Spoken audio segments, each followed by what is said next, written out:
नमस्कार, मैं हूं अंकुर। आप देख रहे हैं सत्य हिंदी का न्यूज बुलेटिन। एक नजर डाल लेते हैं अब तक की खबरों पर। पीएम मोदी ने कहा है कि बिहार के लोग जंगल राज को कभी नहीं भूलेंगे और ना ही उसे माफ करेंगे। उन्होंने कहा कि विपक्ष चाहे अपनी गलतियों और पापों को कितना भी छुपाने की कोशिश करे, लेकिन सब कुछ याद रखते हैं। मोदी ने ये बात बीजेपी के बूथ स्तर के कार्यकर्ताओं से ऑडियो कॉन्फ्रेंस के जरिए बातचीत में कहा। वहीं तेजस्वी यादव ने कल कहा था कि हम आप सभी को बताना चाहते हैं कि भाजपा द्वारा जंगल राज के लिए लगाए गए आरोप निराधार हैं। आज बिहार में अपराध लगातार बढ़ रहे हैं। बिहार में एक भी दिन ऐसा नहीं जाता जब 200 राउंड फायरिंग ना होती हो। बिहार में चूहा शराब पी जाता है, बांध काट देता है, पटना पर गोलियां चलती हैं। तेजस्वी ने कहा कि तेजस्वी अपराध करने वाले किसी भी व्यक्ति को नहीं छोड़ेंगे। अगर तेजस्वी की परछाई भी गलत काम करेगी तो उसको भी तेजस्वी सजा दिलाने का काम करेगा। हम एनडीए की डबल इंजन वाली सरकार को उखाड़ फेंकने के लिए मिलकर काम करेंगे, जिसका एक इंजन भ्रष्टाचार और दूसरा इंजन अपराध है। महाराष्ट्र के मुख्यमंत्री देवेंद्र फडणवीस के हालिया बयान की मैं 2029 तक मुख्यमंत्री रहूंगा, उसको लेकर कांग्रेस ने बड़ा आरोप लगाया। कांग्रेस प्रवक्ता सचिन सावंत ने कहा ये बयान सिर्फ व्यक्तिगत नहीं बल्कि डिप्टी सीएम एकनाथ शिंदे और दिल्ली के बीजेपी नेताओं को दिया गया संकेत है। सावंत के मुताबिक फडणवीस जी सीधे शिंदे साहब से कुछ नहीं कह सकते, इसलिए उन्होंने ये संदेश बयान के जरिए दिया है। साथ ही ये बीजेपी के दिल्ली नेतृत्व को भी संकेत है कि वो अपनी कुर्सी नहीं छोड़ने वाले।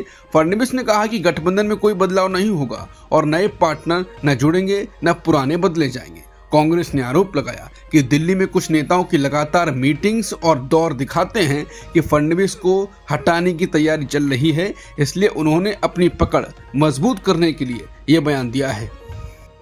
बिहार चुनाव के लिए महागठबंधन का सीएम चेहरा आरजेडी प्रमुख तेजस्वी यादव होंगे। कांग्रेस नेता अशोक गहलोत ने ज्वाइंट प्रेस कॉन्फ्रेंस में इसका ऐलान किया। उप मुख्यमंत्री मुकेश सहनी होंगे। गहलोत ने कहा कि उप मुख्यमंत्री और भी लोग बनाए जाएंगे जो पिछड़े समुदाय से होंगे। उन्होंने कहा कि हमारा नेता तो तेजस्वी यादव हैं, एनडीए बताए कि उनका सीएम फेस कौन होगा। सिर्फ नीतीश कुमार के नेतृत्व में चुनाव लड़ेंगे कहने से नहीं चलेगा। सीएम फेस के ऐलान के बाद प्रेस कॉन्फ्रेंस में तेजस्वी यादव ने कहा कि हमसे ज्यादा आप लोगों को इंतजार था कि महागठबंधन का सीएम फेस कौन होगा। हमें बिहार बनाने का काम करना है, इसलिए एकजुट हुए हैं। तेजस्वी ने कहा कि हम साथ मिलकर 20 साल पुरानी डबल इंजन की निकम्मी सरकार को बाहर निकाल फेंकेंगे। बिहार चुनावी माहौल में सियासी बयानबाजी तेज हो गई है। बीजेपी सांसद रविशंकर प्रसाद ने गुरुवार को महागठबंधन के मुख्यमंत्री पद के उम्मीदवार तेजस्वी यादव पर करारा हमला बोला। रविशंकर प्रसाद ने तेजस्वी यादव की विश्वसनीयता पर सवाल उठाते हुए कहा कि तेजस्वी यादव को बोलने से पहले सोचना चाहिए कि वो क्या कह रहे हैं। उनके पिता लालू प्रसाद यादव को चारा घोटाले के 4 मामलों में कुल 32.5 साल की सजा हो चुकी है और वो अब भी दिल्ली की सीबीआई अदालत में मुकदमे का सामना कर रहे हैं। तेजस्वी खुद आईपीसी की धारा 420 के आरोपी हैं। उन्होंने कहा कि बिहार की जनता जानती है कि राज्य के विकास में किसका योगदान है। रविशंकर प्रसाद ने कहा कि प्रधानमंत्री मोदी और मुख्यमंत्री नीतीश कुमार की डबल इंजन सरकार ही बिहार को आगे बढ़ाएगी। बिहार में चुनावी जंग तेज होती जा रही है और आरोप प्रत्यारोप का दौर जारी है। भारत के चुनाव आयोग जल्द ही पूरे देश में मतदाता सूची के विशेष गहन पुनरीक्षण यानी एसआईआर की तारीखों का ऐलान करने वाला है। पहले चरण में यह प्रक्रिया 10 से ज्यादा राज्यों और 1 केंद्र शासित प्रदेश में लागू होगी। इसमें असम, तमिलनाडु, पुडुचेरी, केरल और पश्चिम बंगाल जैसे चुनावी राज्य भी शामिल हैं, जहां अगले साल विधानसभा चुनाव होने वाले हैं। इस प्रक्रिया के दौरान नए वोटर लिस्ट की तैयारी की जाएगी, पुराने नामों की जांच होगी और जो मतदाता अब तक पंजीकृत नहीं हैं, रजिस्टर्ड नहीं हैं, उनके नाम जोड़े जाएंगे। वोटर लिस्ट को अपडेट करने का यह अभियान देश भर में धीरे धीरे लागू किया जाएगा। पश्चिम बंगाल में चुनाव आयोग की विशेष गहन संशोधन यानी एसआईआर प्रक्रिया से ठीक पहले बीजेपी राज्य में 1000 से अधिक नागरिकता संशोधन अधिनियम यानी सीएए कैंप लगाएगी। इसके लिए पार्टी ने तैयारी शुरू कर दी है। आगामी 2026 विधानसभा चुनावों के करीब आने के साथ बीजेपी ने इन कैंपों की संख्या बढ़ाने का फैसला किया है और नेताओं व कार्यकर्ताओं को निर्देश दिए हैं कि वो बंगाल में रह रहे बांग्लादेश से आए उत्पीड़ित हिंदू शरणार्थियों को सीएए के तहत नागरिकता आवेदन करने के लिए प्रोत्साहित करें। तो एसआईआर, सीएए कैंप और बंगाल चुनाव, इन सब में संबंध क्या है? क्या ये सब चुनाव के लिए किया जा रहा है? ये सवाल इसलिए कि विपक्ष एसआईआर प्रक्रिया पर गलत तरीके से नाम काटने और जोड़ने का आरोप लगा रहा है। सरकार ने भारत के मुख्य न्यायाधीश BR गवाई को पत्र लिखकर उनके उत्तराधिकारी यानी अगले मुख्य न्यायाधीश के नाम की सिफारिश करने को कहा है। इस वक्त मुख्य न्यायाधीश गवाई भूटान के 4 दिन के दौरे पर हैं। उनके दफ्तर की ओर से बताया गया कि वो लौटने के बाद सरकार को अपना सुझाव भेजेंगे।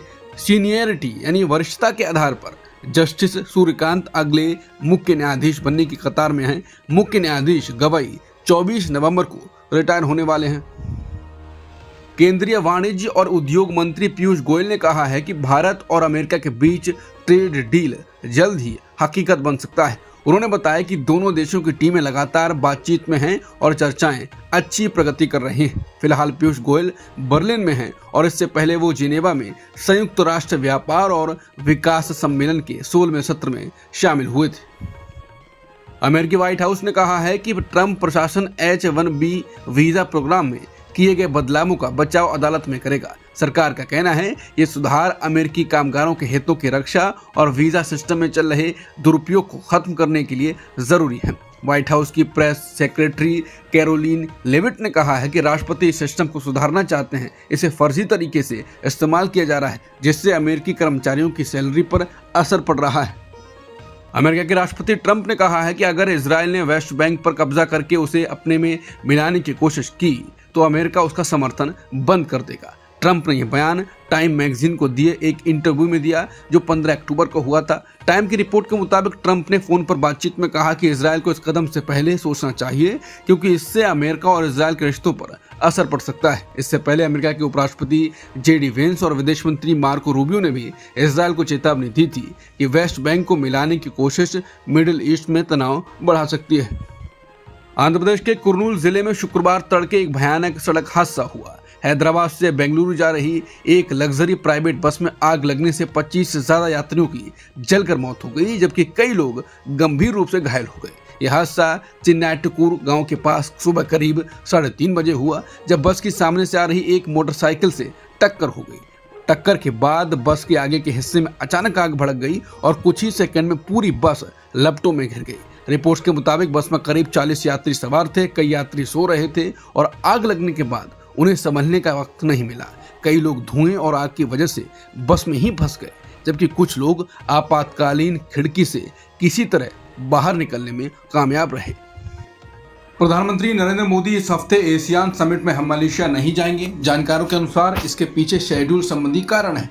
भारत की ओर से विदेश मंत्री S जयशंकर समिट में भारत का प्रतिनिधित्व करेंगे।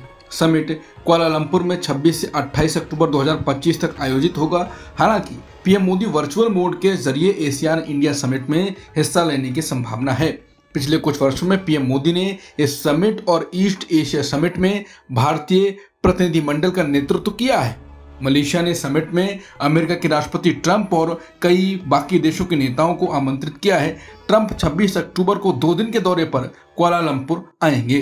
कांग्रेस नेता जयराम रमेश ने कहा है कि क्या प्रधानमंत्री मोदी कुआलालंपुर शिखर सम्मेलन में जाएंगे या नहीं। अब ये लगभग तय हो गया है कि पीएम वहां नहीं जाएंगे। इसका मतलब है कि उन्हें दुनिया के नेताओं के साथ गले मिलने, फोटो लेने या अपने आप को विश्व गुरु दिखाने के कई मौके गंवाने पड़ेंगे।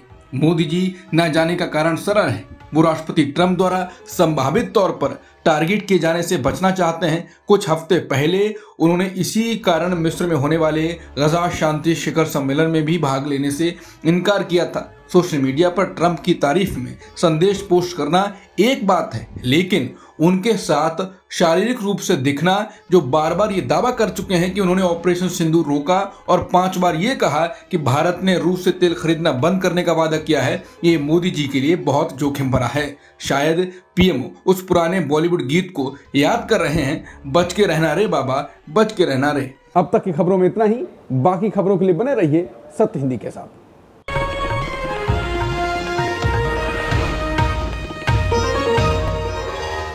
Copyright disclaimer under Section 107 of the Copyright Act 1976. Allowance is made for fair use for purposes such as criticism, comment, news reporting, scholarship, and research. Fair use is a use permitted by copyright statute that might otherwise be infringing.